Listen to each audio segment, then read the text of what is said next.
नमस्कार फ्रेंड्स, आज आपण समीक्षा सिद्धांत या विषयातील घटक 3 उपघटक ई समीक्षा पद्धतीची आवश्यकता, गरज आज आपण समजून घेणार आहोत. या घटकाचे मुद्दे सविस्तरपणे समजून घेणार आहोत. समीक्षा पद्धतीची आवश्यकता याची सविस्तर माहिती शैक्षणिक आणि परीक्षाभिमुख स्वरूपात दिलेली आहे, ती समजून घेऊया. समीक्षा पद्धतीची आवश्यकता काय आहे, तर याची उद्दिष्ट काय या घटकाची, तर साहित्य समीक्षेचा उद्देश समजून घेणे, समीक्षा म्हणजे काय, तिचा हेतू आणि उपयोग जाणून घेणे, समीक्षा पद्धतीची आवश्यकता स्पष्ट करून घेणे, समीक्षेद्वारे कलाकृतीचे मूल्यमापन कसे करावे हे समजून घेणे, साहित्य व वाचक यांतील सेतू म्हणून समीक्षाची भूमिका समजून घेणे. प्रस्तावना काय, तर साहित्य समीक्षा म्हणजे एखाद्या कलाकृतीचे कलात्मक, तात्विक, सामाजिक, ऐतिहासिक आणि सांस्कृतिक विश्लेषण होय. समीक्षेशिवाय साहित्याचा विकास थांबतो. समीक्षा ही केवळ टीका नसून ती समज, परीक्षण, मूल्यनिर्णय यांची प्रक्रिया आहे. मराठी साहित्यातील समीक्षा परंपरा संत साहित्यापासूनच दिसते, मात्र आधुनिक अर्थाने समीक्षाशास्त्र शतकात आकार घेतो, 21व्या शतकात आकार घेतो.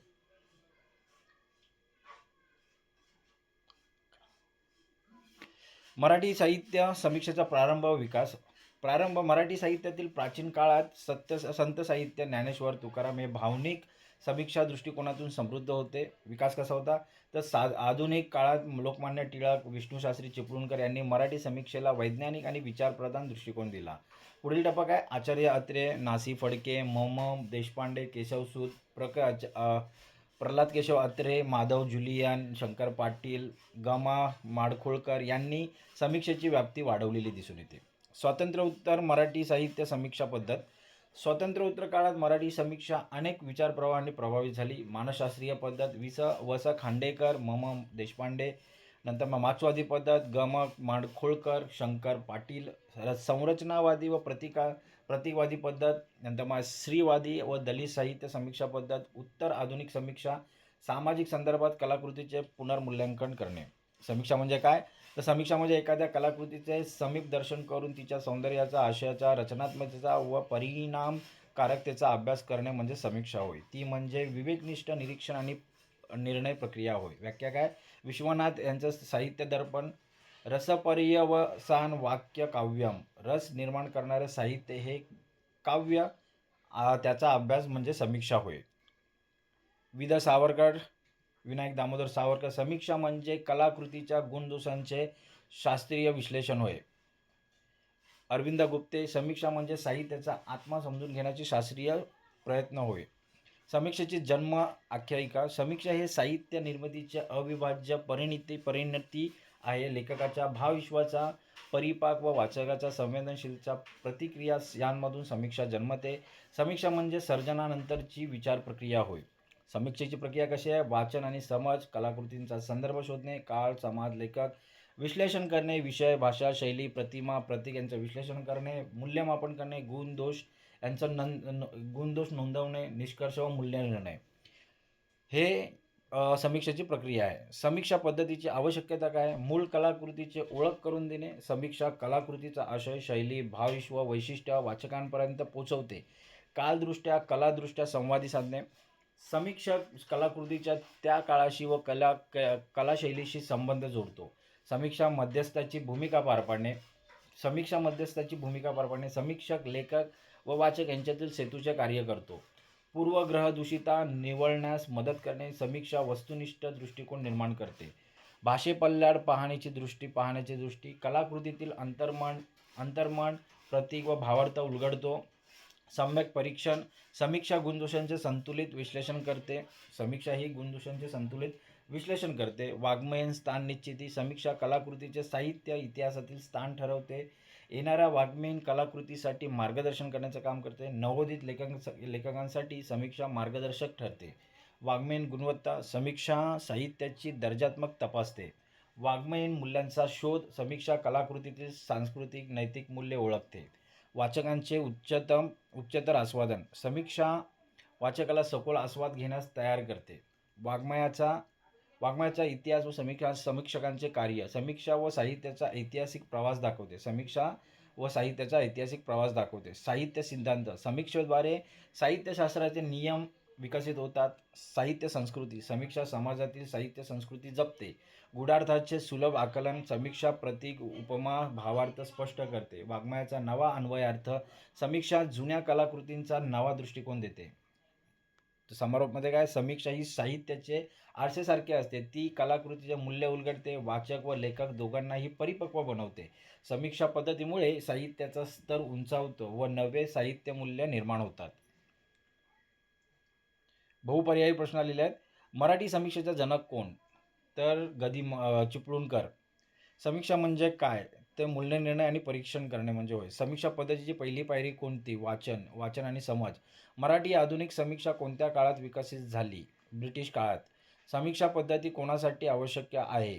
दोघांसाठी. रसपर्यवसान वाक्य काव्यम हे कोणी म्हटलेले आहे? विश्वनाथ. समीक्षक कोणत्या भूमिकेत कार्य करतो? मध्यस्थ. समीक्षा पद्धतीचा उद्देश काय आहे? मूल्य ठरवणे. स्वातंत्र्योत्तर काळात कोणती समीक्षा पद्धती प्रसिद्ध झाली? मार्क्सवादी. समीक्षेचे मूळ तत्व कोणते? समज व मूल्यनिर्णय. समीक्षेची प्रक्रिया किती टप्प्यात असते? 5. मराठीतील पहिला आधुनिक समीक्षक कोण? चिपळूणकर. समीक्षा वाचकाला काय देते? आस्वाद व दृष्टिकोन. समीक्षेचा शेवटचा टप्पा कोणता? मूल्यनिर्णय. समीक्षा म्हणजे काय? तर कलात्मक परीक्षण. समीक्षा कोणत्या विज्ञानाशी निगडीत आहे? कलात्मक आणि तात्विक. समीक्षेचे महत्त्व काय? साहित्याचा दर्जा टिकवणे.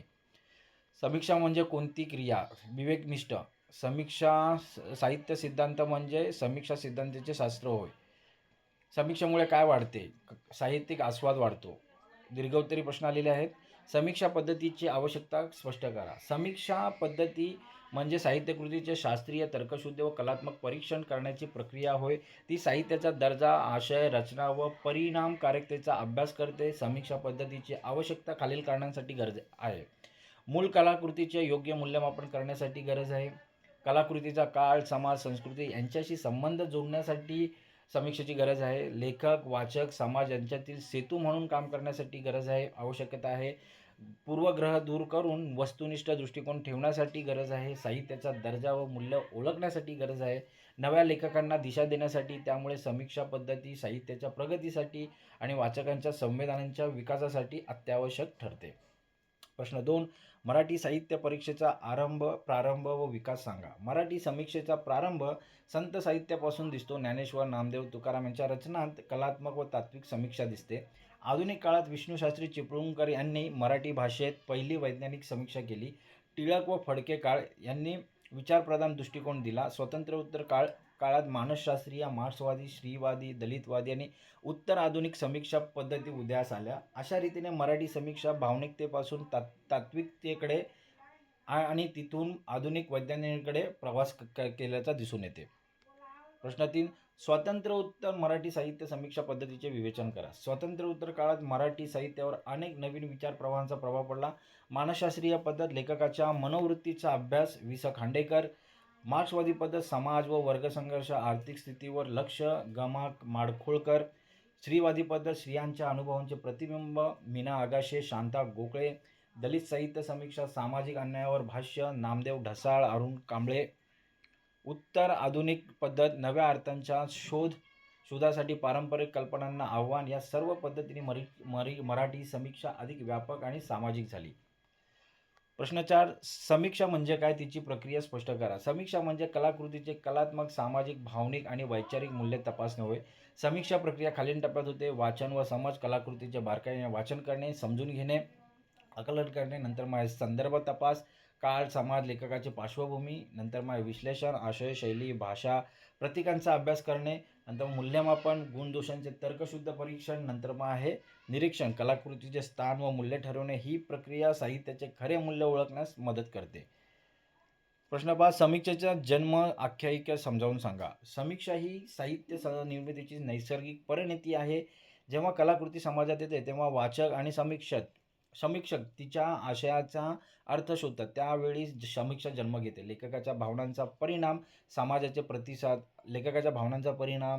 प्रतिसाद आणि वाचकाची जाण या तिन्हींच्या संगमनातून समीक्षा जन्म घेते. म्हणजेच सर्जनानंतर विचारमंथनाची प्रक्रिया म्हणजे समीक्षा होय. प्रश्न 6. समीक्षकाची मध्यस्थाची भूमिका कोणती? समीक्षक हा लेखक आणि वाचक यांच्यातील सेतू असतो, दुवा असतो.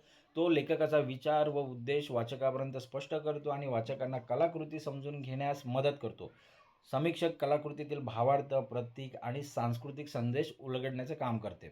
त्यामुळे साहित्य व समाज यातील संवाद टिकून ठेवण्यात त्याची भूमिका महत्त्वाची ठरते. त्यात काय समीक्षेची भूमिका महत्त्वाची ठरते. प्रश्न 7.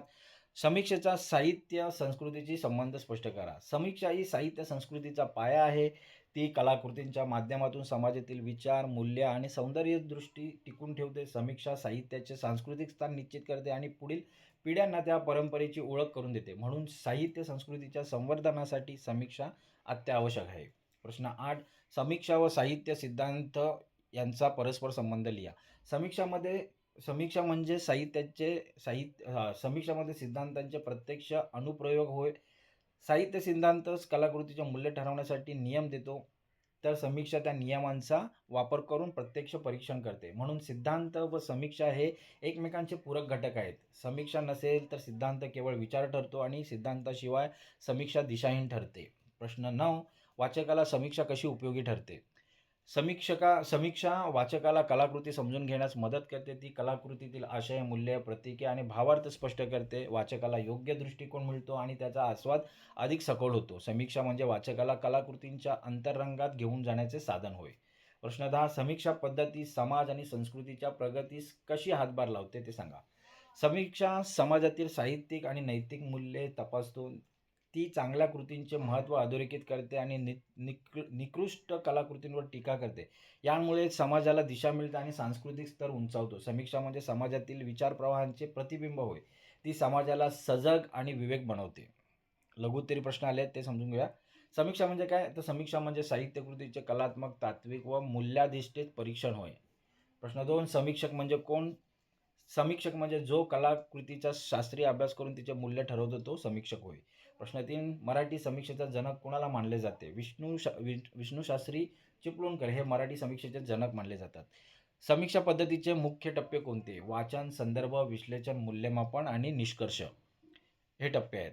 समीक्षेचा उद्देश काय असतो. कलाकृतीचे गुणधर्म समजून तिचे खरे मूल्य ठरवणे हे समीक्षेचा उद्देश असतो. प्रश्न 6. स्वातंत्र्योत्तर काळात कोणत्या समीक्षा पद्धती प्रभावी झाल्या. स्वातंत्र्योत्तर काळात मानसशास्त्रीय, मार्क्सवादी, स्त्रीवादी, दलितवादी आणि उत्तर आधुनिक समीक्षा पद्धती प्रभावी झाल्या. प्रश्न 7. साहित्य सिद्धांत म्हणजे काय. साहित्य सिद्धांत म्हणजे साहित्याचे स्वरूप, रचना आणि मूल्य यांचे शास्त्रीय विवेचन म्हणजे साहित्य सिद्धांत होय. प्रश्न 8. समीक्षा वाचकाला काय देते. समीक्षा वाचकाला विचारशीलता, सखोल आस्वादन आणि नवीन दृष्टी देते. प्रश्न 9. मूळ कलाकृतीची ओळख समीक्षा कशी करून देते. मूळ कलाकृतीची ओळख ती कलाकृतीतील विषय, शैली, भावार्थ आणि सामाजिक संदर्भ स्पष्ट करून देते. प्रश्न 10. वाङ्मयीन गुणवत्ता म्हणजे काय. वाङ्मयीन गुणवत्ता म्हणजे साहित्यकृतीची कलात्मक व बौद्धिक दर्जात्मकता म्हणजे वाङ्मयीन गुणवत्ता होय. तर मित्र, आज आपण समीक्षा सिद्धांत या विषयातील घटक 3 उपघटक ई समीक्षा पद्धतीची आवश्यकता काय आहे ह्या घटकाचा आपण मुद्देसूद सविस्तरपणे माहिती मिळवल्याने अभ्यास केलेला आहे. तर हा घटक अधिक चांगल्या प्रकारे समजून घेण्यासाठी हा व्हिडिओ तुम्ही वारंवार पहा, जेणेकरून ह्या घटकाचे मुद्दे तुम्हाला अधिक चांगल्या प्रकारे समजतील. तर आज आपण इथेच थांबूयात. धन्यवाद.